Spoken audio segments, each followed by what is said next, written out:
راديو إيرنا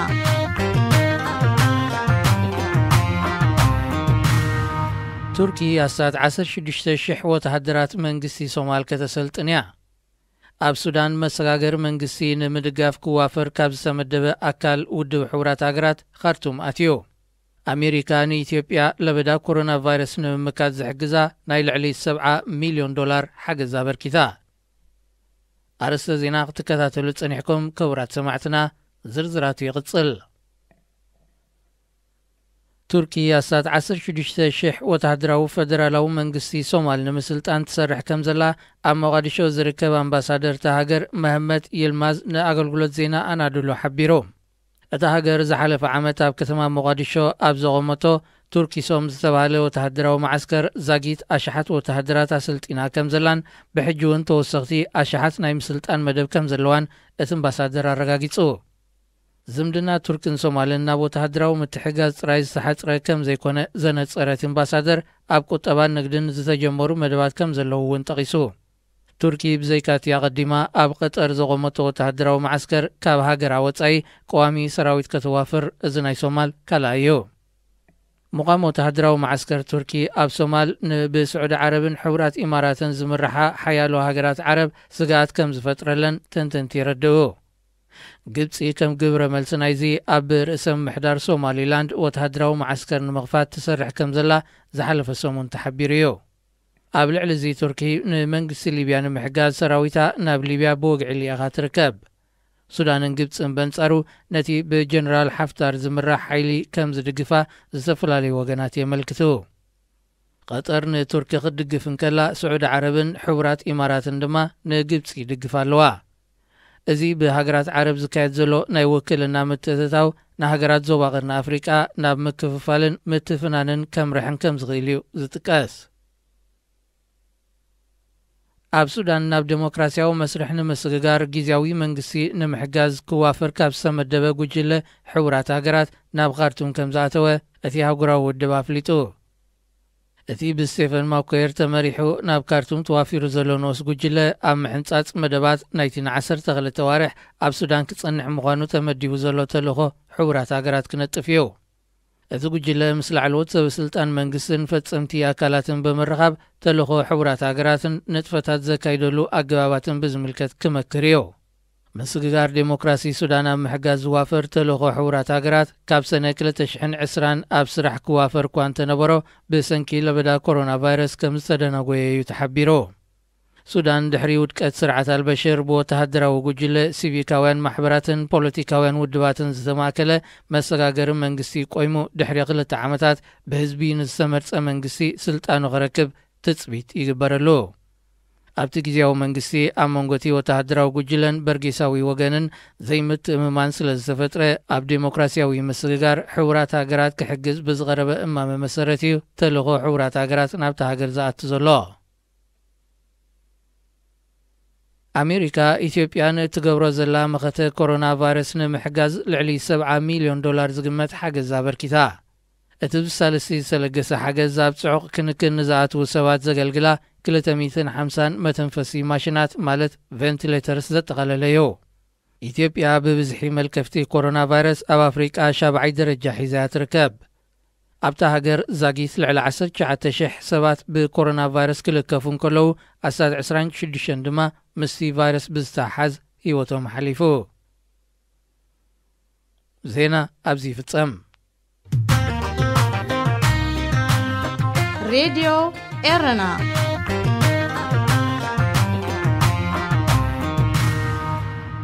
ጫውጫውታ ፖለቲካ ሃገርና አካይዳ መንግስቲ ኤርትራ ብዝኸፍአ እቲ ጫውጫውታ ድማ ይብርትዕ እዚ ግና ንመራሒ መንግስቲ ዝያዳ ፍናን ዝህቦ ይመስል ወይ ድማ ፍናን ከም ዝህቦ ክመስል ይቐስቦ ጥርሑ ገረወኛ ዝያዳ ድምፂ የስምዕ ዝብል ኣባህላ ክደግሙን ይፍትን ብሓቂ እውን ገለ ክገብር ዘይክእል ኣካል ብርቱዕ ድምፂ ዘስምዕ ከምዚ ዝነብሕ ከልቢ ኣይነኸስኒ ዝብሎ ዓይነት እዩ ወይ እውን ዝገብር ነዲኡ ናይነግር ዝብል ካልእ ኣባህላ እውን ኣሎና እነ ሓንሳእ ግና እቲ ድምፂ ጥራይ ዝመስል ንባዕሉ ሓደ ተግባር ዝኾነሉ ኣብነት ኣሎ ሰብኡት እንተኮይንኩም ንመንግስቲ ኤርትራ በቲ ዝመጸሉ ገባብ ክትኣልይዎ ፈትኑ ዝብል ልቦና ዝጎደሎ ዝራርባ ኣሎ ስለምንታዩ ልቦና ጎዲልዎ ዝበሃል በቐዳምነት እቲ ሰብኡት እንተኮይንኩም ዝብል ሓረግ ንፍርቂ ሕብረተሰብና ዝጎስን ዘስተናዕቕን ብምዃኖ ድሑር ጥራይድና ካብ እናሓልፎ ልቦና ዝጎደሎ ምባሉ ክሓይሽ እዩ ኣብ ግዜ ብረታዊ ተጋድሎ ኤርትራውያን ደቂ ኣንስትዮ ተጋደልቲ ከም ደቂ ተባዕትዮ ኮይነን ኣይኮናን ተጋዲለን ከምቲ ዝነበሮአን ማዕረቶም ደቂ ተባዕትዮ ኣበርኪተን ብኻልእ ኣዘራርባ ስራሕ ሰብኡት ኣይኮናን ገይረን ናብ ዓዲ ምስ ኣተዋ ድማ ነቲ ናይ ኣንስቲ ስራሕ ክሰርሓ ክሕተት ኣይኮናን ናይ ሰብኡት ናይ ኣንስቲ ዝበሃል ምክፍፋል ንኸወግዳይን ተቓሊሰን ክንብለን ምደፈርና እንተኾነ ንሳተን እውን ከምቶም ደቂ ተባዕትዮ ኣሕዋተን መሰላተን ንጎድኒ ገዲፈን ናብቲ ንኹሉ ህዝቢ ኤርትራ ሓራ ምግባር ዝብል ዕላማየን ኣተውኪረን ወገን ብተባዕታይ ጸላእ ድማ ብኣንስታይ ጾታ ክጽዋዕ ከለውን ግዲ ይበላን ከምቲ ንሳተን ኣብ ውሻጠ ክንጸንሒና ርሄጽኩም ደሚኹም ናጽነት ኣምጽኡልና ዘይበላኦ እቲ ናይ ጾታ ምፍልላይ ብኣብነት ክተርፍ እንተገብአ እንተኾነ መሰል ደቂ ኣንስትዮ ኤርትራ ከም ኩሉ ሰብኣዊ መሰላት ኣብ ሃገርና ተጸይጥዩ ዝቕጽል ዘሎ ናብቲ ዘለዓልናዮ ኣርእስቲ ንመለስ ንኣካይዳ መንግስቲ ኤርትራ ምቅዋም ብዘረባ ጥራይ ክኸውን የብሎን ተግባሩን ክሕወሶ ይግባእ ዝብል ኣረዳድኣ ንሱ ዘምጽኦ ጨናፍሪኡ ዘዛርበና ዘሎ እቲ ስብእነት ተባሂሉ ዘሎ ሰብኣይ ናይ ምእላይ ኣርእስቲ ክብረት ክህልዎ እንተኾይኑ ስብእነት ተባሂሉ ክጽዋዕ የብሎን ምኽንያቱ ስብእነት ንርእሱ ፍርቂ ሓይሊ ምዃኑ ርኢና የሎና ኣጽዋውዑ ብዘይገድስ ግና መንግስቲ ኤርትራ ዘረባ ስለ ዘይግድሶ ብሓይሊ ጥራይና ክንኣልዮ ዘሎና ዝብል ኣረዳድእ ኣሎ እቲ መንግስቲ ባዕሉ እንተኾነውን ጫውጫውን ተበልኩምን ኣይግድሰንን እዩ ዓውታኹም ንባዕሉ ዋላ ሓንቲ ዘይብልኩም ምዃኑ እዩ ዝምስክር ይብል ኣሎ ክሳዕ ክንደይ ግን እዚ ኣረዳድኣ እዚ ሓቅነት ዘለዎ መንግስቲ ኤርትራ ናይ ብሓቂ ድዩ ዘረባን ተቃውሞታትን ዘይግድሶ ከምኡ እንተኾይኑ ደኣ ነቶም ገርወኛታት ዝብሎም ኣካላት ከም ድላዮም ክዛረቡ ዘይገድፎም እንታይ ከገዲስዎ ነቶም ኣባይቲ ሓለፍቲ ዝሃንጽሉ መንእስያት ከይከፈለ ነቶም ዝጸናጸኑ ናይ ኣዛን ገንዘብ ዘውፅእ ስለምንታይ ከ ንሰላማዊ ተቃውሞ ተጓዩ ይጭፍልቕ ንቑኑዓት ከበሳብስ ዝደሊ ኮይኑ እዩ ዝብል መልሲ ካብ ምሃብ ግና እቲ ካልእ መልሲ ይቐልል መንግስቲ ኤርትራ ዘረባን ተቃውሞን ስለ ዘስቆዩ ኣብ ስልጣኑ ክጸንሕ ካብ ምድላይ ተላዕለ ንዝቃወሞን ኣንጻሩ ንዝዛረቡን ዝኣስርን ዝቐትልን በዚ ነጥቢ እዚ ዘይሰምዑ ሰባት እንተለው መንግስትና ብዘይ ምኽንያት ከም ዝኣስርን ዘይቀትልን ዝካትዑዮም ክኾኑ ዝኽእሉ እምበር መንግስትና ኣይኣስርን እዩ ኣድላይ ኣብ ዝኾነሉ ድማ ኣይቀትልን እዩ ዝብሉ ሰባት ክህሉ ዘይሕሰብ እዩ ከምኡ ክሓስቡ ዝደናደኑ ምናልባት እንተሃለው ድማ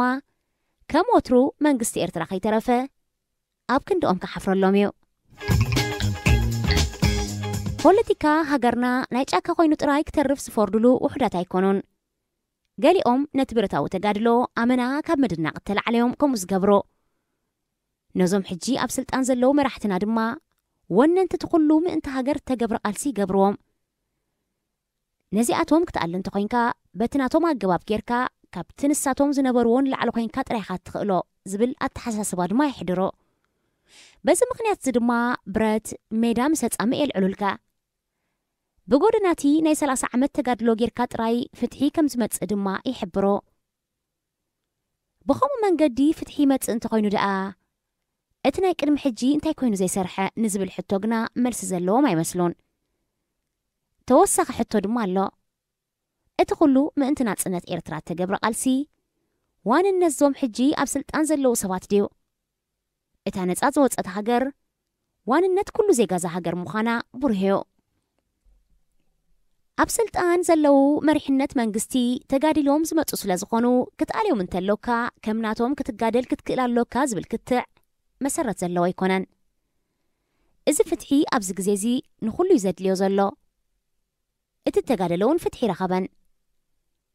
ኣብ ኣገልግሎት ዘሎ መንእሰይ እውን ምእንቲ ዝሃገር እዩ ዝጋደል ዘሎ እቲ ሓርነት ብውሑዳት ሰባት ጆሆ ተታሒዙ ስለ ዘሎ ግን ኣንጻር ብዙሓት ቃልሲ እተካይደሉ ጉዳይ ኣይኮነን ንመንግስትና ብብረት ጥራይና ክንኣልዮን ንኽእል ዝብል እምነት ክህልወና እንተኾይኑ መንግስትና ብሓይሊ ፍረዲ ሒዙና ዘሎ ዝብል ሕቶ ክንምልስ ክንክእል ኣሎና ነዚ ሕቶ እዚ ናይ እወታ መልሲ ክንህበሉ ንደናደን ንኸውን እቲ ብረት ግና መን ሒዝዎ ዘሎ ባዕላትና ዶ ይኮናን መንግስትና ደኣ እንታይ ሒዙ ዘሎ መንግስትና ብቐንዱ ንኣተሓሳስባና ይሒዙ ዘሎ ብኡ ገይሩ ድማ ንኹሉ ትብዓትና ንቕሓትና ሓድነትና ሓይልናን ምትእምማናን ጆሆ ሒዝዎ ማለት እዩ እምበኣር መንግስትና ሳላት ተሓሳስባና እዩ ዝነብር ዘሎ ንሱ ወናን ሃገርናዩ ዝብል እምነትና ንመንግስትና መመሊሱ የሻድኖ እቲ ቀንዲ ንርስዖ ጉዳይ መራሒ መንግስቲ ኤርትራ ካብ ህዝቢ ዝበቆለ ካብቲ ሕብረተሰብ ተማሂሩ ተበገሰ ጥራይ ዘይኮነስ ጌና ትምህርቲ የድልዮ ምዃኑ እዩ ነዚ ጉዳይ እዚ ረሲዕና ንዕውን ኣረሳሲዕናዮ ኣጋጊናዮ ኣሎና ንሱ ካብ ኩላትና ዝለበመና መሰሎ ብዛዕባ ዝኾነ ጉዳይ እውን ክምህረና ይደፍር እንታይ ይገብር ከም ዘሎ ተማእዚዙ ጸብጸባብ ክንዲ ዝህበና እንታይ ክግበር ጽቡቕ ምዃኑ ንሱ ዋላ ሓንቲ ከም ዘይፍረየ ይገልጸና እሞ ንሕና እንታይ ክንገብር ከም ዝግባኣና ድማ ይምዕደና ኣእዛና ከም እተቖጻጸረ ምስ ፈለጠ ድማ ዓለም ከመይ ክትከውን ከም ዝግባኣ ይስተምህረና ብዝኾነ እዚ ኩሉ ጻዕርታት እምበኣር ንምጥቕላል ፖለቲካ ሃገርና ካብቲ ናይ ሜዳ ናብ ውሽጢ ከኣቱ የድልዮ እዚ ማለት ምስ ስልጣን ሕብረተሰብ ተሓዊሱ ስነ ምግባርና ተላቢሱ ስልጡን ናይ ኣተሓሳስባ ምልውዋጥ ክኸውን የድልዮ ፖለቲካዊ ፍታሕ ዲሞክራሲያዊ ክኸውን እንተኾይኑ በቲ ህዝቢ ክውነን ስለ ዘለዎ ክንሓስበልካይና ለውጢ ከነምጻእልካ ወዘተ ዝብሉ ኣይከድልዩናን እዮም ከመገልገልቲ ኮይና ክንመርሕ ዝብሉ ፖለቲከኛታት እንቆፅረሉ መድረኽ ባዕላትና ከነምጽእ ንኽእል ኢና እቶም ባዕላቶም ዝመጹሲ ምሳኻትኩም ኮንትራት የብልናን ከይብሉና ኣየናይ ኣተሓሳስባ እዩ ግና ክቐየር ዘለዎ ኣብ ዝቕጽል መደብና ክንሪኦ ክንፍትን ኢና ሬድዮ ኤረና ናጻ ድምፂ ኤርትራውያን መደብ መንስያት ኣብ ሬድዮ ኤረና ኣብዚ ዘለኹሞ ሰላም ንዓኹም ይኹን ዝኸበርኩም ሰማዕቲ ሬድዮ ኤረና ብሓፈሻ ብፍላይ ካብ መደብ መንስያት ከመይ ትቕንዩ መደብኩም መደብ መንስያት ሓሙስ ኮይኑ ንዓኹም ይኾን እዮም ዝበለቶም መደባት ሒዛትልኩም ኣብ ሰዓታት ተረኺባላ ክሳብ ፍጻሜ መደብና ምሳና ክትጸንሑ ብኽብሪ ዝዕድመኩም ኣኽበረት መሓሪኤ ሰናይ ጻንሖት መደብ መንስያት ኣብ ሬድዮ ኤረና ኣብ ዝሓለፈ ክልተ ሰሙናት ማሕበራዊ መራኸቢታት ብፍላይ ካ ኢንስታግራም ብጸሊምን ጻዕዳን ስእሊ መሕለፊ እግሪ ተሳኢንዎ ቐንዩ እቲ ጻዕዳን ጸሊምን ስእልታት #ChallengeAccepted ዝብል ኣብ ትሕቲኡ ወይ ልዕሊኡ ዝተጻሕፈ እዩ ብትግርኛ ክትርጎም ብድሆኻ ወይ ብድሆኺ ተቐቢለየ ኣለኹ ዓይነት እዩ ዝኸውን ዘሎ ብዝኾነ ብዘይ ካብ ኤርትራ ትነብሩ ማለት ብሰንኪ ኢንተርኔት ኣብ ካልእ ኣብ ኩሉ ኩርናዓት ዓለም ዝነብሩ እሞ ድማ ማሕበራዊ ሚድያ እትጥቀሙ እዚ ቐኒ ዘሎ ምልጣፍ ጻዕዳን ጸሊምን ስእሊ ርኢኹምዎ ትህሉ ወላ እውን ደቂ ኣንስትዮ ኣሕዋትና ብመሓዙትክን ወይ ቀረብትኽን ዝቐረበልክን ዕድመ ወይ ብድሆ ተቐቢልክን ስእልኽን ለጢፍክን ትኾና ንምንታይን ብኸመይንን ካብ ኩሉ ኩርናዓት ዓለም ሚልዮናት ኣዋልድ እዚ ብድሆ እዚ ክቕበልኦን ክስዕብኦን ቀኒን ዘለዋ ብዘይካ #ChallengeAccepted ካልእ እውን #WomenSupportWomen ማለት ደገፍ ጓል ኣንስተይቲ ንጓል ኣንስተይቲ ዝብል እዩ እዚ ዕላማታት እዚ ወላ እኳ ብዝተፈላለዩ መንገድታት ክጋዋሕ ቀኒ እንተሃለወ መልእኽቱ ግና ኣብ ዝተፈላለዩ ኣጋጣሚታት ወፃ ደቂ ኣንስትዮ ዘቃልሕ እዩ መብዛሕትአን ተጠቀምቲ ኢንስታግራም ብመሓዙተን ዝቐረበለን ዕድመ ወይ ብድሆ ይኹን ብውልቀን ዝተበገስኦ ተበግሶ ናይ ዓለምና ህቡባት ሰባት ከይተረፋ ተሓዊሰንኦን ስዒበንኦን ቀኒን ገሊአን ሰባት ይግበራሉ ኢለን እኳ ዝገብራ እንተዘይተሳእና ብዙሓት ጸለውት ሰባት ግና ነቲ ኣብ ቱርክ ዝተፈጸመ ዕትለት ጓል 27 ዓመት ኣመልክተን ምዃነን ብንጹር ኣስፊሮን እየን ብተመሳሳሊ ኣብ ሃገረ ቱርክውን ከምኡ ካብኡ ምቕጻል እውን ኣብ ሙሉእ ዓለም ዝርከባ ደቂ ኣንስትዮ ጸሊምን ጻዕዳን ስእለን ብምጥቃዕ ቻሌንጅ ኣክሰፕትድ ብድሆኺ ተቐቢለዮ ዝብል መሰነይታ ብምግባር ዘከናውንኦ ዘለዋ ነገር እዩ እዚ ብብዙሓት ደቂ ኣንስትዮ ኣብ ኢንስታግራም ፌስቡክ ትዊተር ዝሰዓብ ዘሎ ብድሆዚ መበገሲኡ እንታይ እዩ እቲ ናቱ ድሪኺትከ ቻሌንጅ ኣክሰፕትድ ዝብልከ እንታይ ትርጉም ሓዘል እዩ ዘለዎ ሬድዮ ኤረና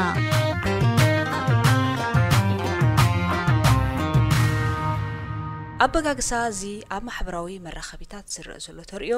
ብደቂ ኣንስትዮ ንደቂ ኣንስትዮ እንዳተዓዳደምካ ዝግበር ዘሎ ብድሆ ብገለ ሜድያታት ካብ ቱርኪ ከም ዝተበገሰ ክገልጻን ከልዋ ገለ እውን ኣብ ብራዚል ብብራዚላዊት ጋዜጠኛ ኣና ፓውላ ከም ዝተጀመረ ይሕብራ ኣብ ቱርኪ ድሕሪ ቅትለት ጓል 27 ዓመት ፒናር ፑተልኪን እዩ ተለዓዒሉ ፒናር ፑተልኪን ጠፊኣ ድሕሪ ምቕናይ ብዕለት 21 ነሓሰ ኣብ ከተማ ሙግላ ተቐቲላ ተረኺባ ጸብጻባት ፖሊስ ከም ዝሓበርዎ ፒናር ፑተልኪን ምስ ዓርካ ማለት ድሕሪኡ ምስ ዝቐተላ ጀመል መቲን ሓደ እዋን ናይ ፍቕሪ ርክብ ነይርዎም እንተኾነ ግና ክሰማምዑ ብዘይምኽኣሎም ተፈላለዮም ነይሮም ዓርክ ፒናር ነበር ማለት ጀመል መቲን ደጊሙ ፍቕሮም ክሕድስዎን ተዓሪቖም ከጣዓዕምዎን ይሓታ ንሳ ግን ተመሊሶም ብሓንሳብ ክኾኑ ፍቓደኛ ኣይነበረትን ስለ ዝኾነ ድማ ጀመል መቲን ንዓርኩ ነበር ፒናር ጨውዩ ድሕሪ ምውሳድ ኣብ በረኻ ወሲዱ ኣብ ኣካላታ ዘይትነስኒሱ ምስ ኣቃጸላ መሊሱ ድማ ሬሳኣ ኸጥፍእን ንሓዋሩን ክስውራ ፈቲኑ እንተኾነ ግና ሞት ንጹህ ኣይሰድድን እሞ ኣብ ትሕቲ ቀይዲ ውዒሉ ቅትለት ፒናር ድማ ኣብዚ ዓመት እዚ ኣብ ቱርኪ ካብ ዝተቐተላ ደቂ ኣንስትዮ መበል 50 ኮይኑ ተመዝጊቡሎ ኣብ 2019 ኣብ ሃገረ ቱርኪ 474 ደቂ ኣንስትዮ ብናይ ቀረባ ሰበንን መጻምደንን ህይወትን ከም ዝሓለፈ ይፍለጥ ወሲኹ እውን ኢንዲፐንደንት ዝተባህለ ማዕከን ዜና ኣብ ገጹ ኣስፊርዎ ከም ዘሎ ቁጽረን ውሕድ ዘይኮና ደቂ ኣንስትዮ ግዳይ ዝተፈላለዩ ዓመፅን ጸውታዊ ኣድልዎን ይኾና እየን ቅትለት ፒናር ፑተልኪን ድማ ከም መቐጸልታ ናይ ኩለን ግዳያት ደቂ ኣንስትዮ ኣብ ቱርኪ እዩ ናይዚ ውፅኢት እዚ ድማ ኣብ መላእ ሃገረ ቱርኪ ብደቂ ኣንስትዮ ዝምራሕ ሰላማዊ ሰልፍታት ክካየድ ቀኒሎ በዚ ከይተሓፅራ ድማ ማሕበራዊ መራኸቢታት ብምጥቃም ኣብ ቱርኪ ዘሎ ጸወታዊ ኣድልዎን ቅትለት ደቂ ኣንስትዮን ከብቅዕን ማሕበረሰብ ዓለም ሽግረን ክፈልጠነልን ጻውዒተን ክቕርባ ቀነን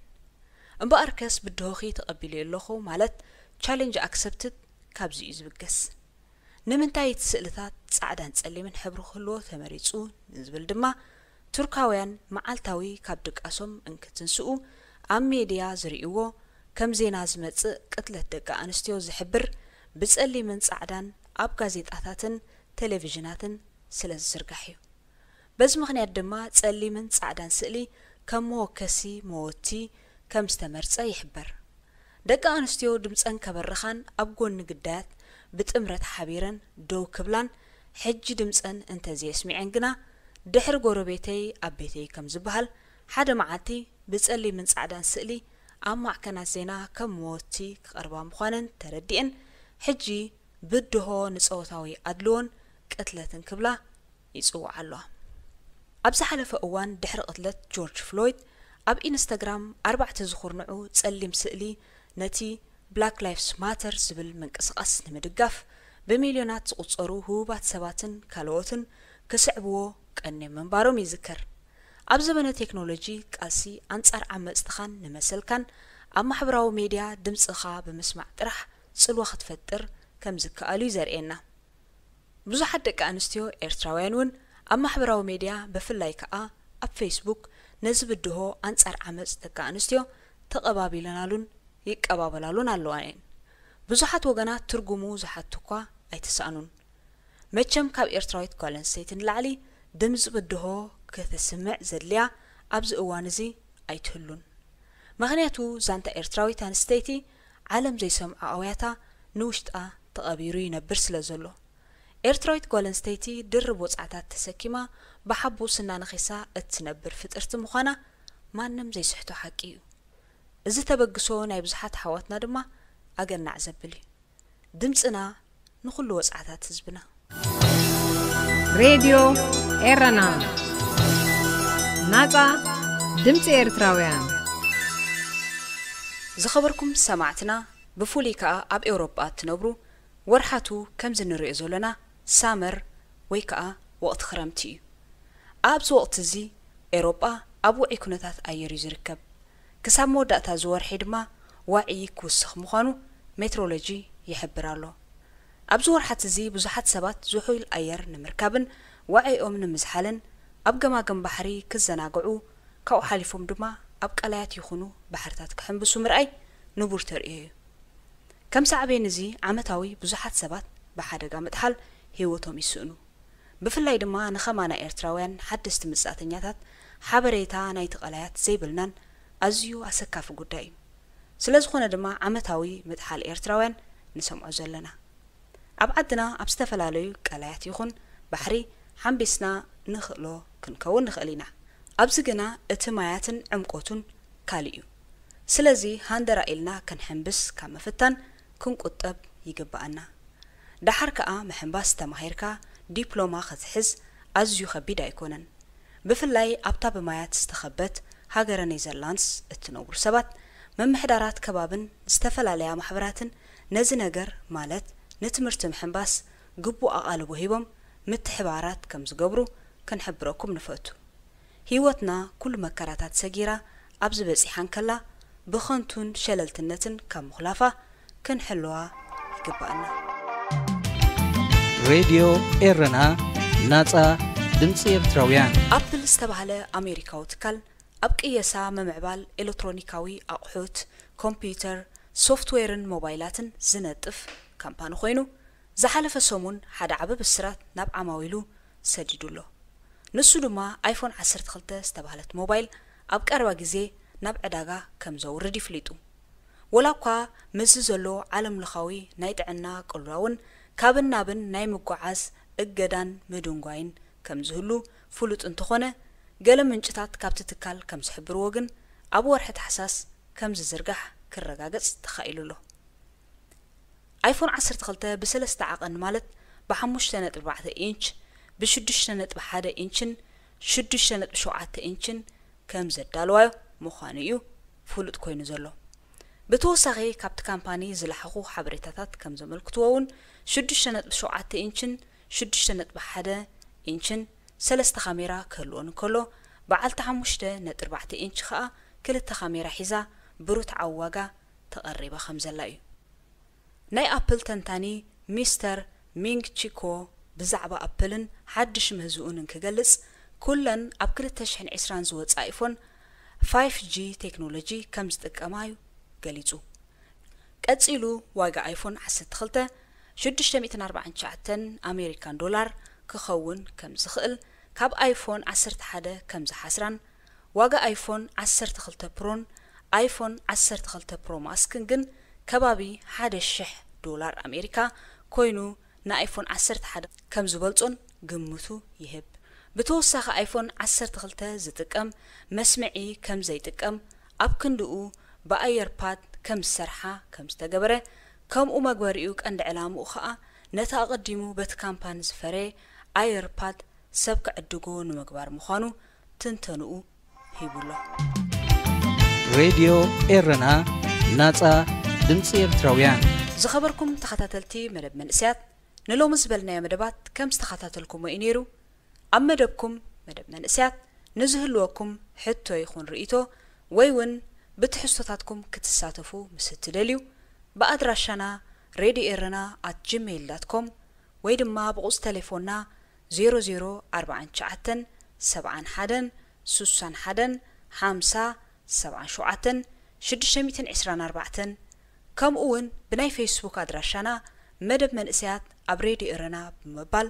ክትወከሱና ከም እትኽእሉ ንሓበርና ክሳዕ ዝመጽእ ሰሙን ሰላም ቀነ دم منسيات عبريدي رنا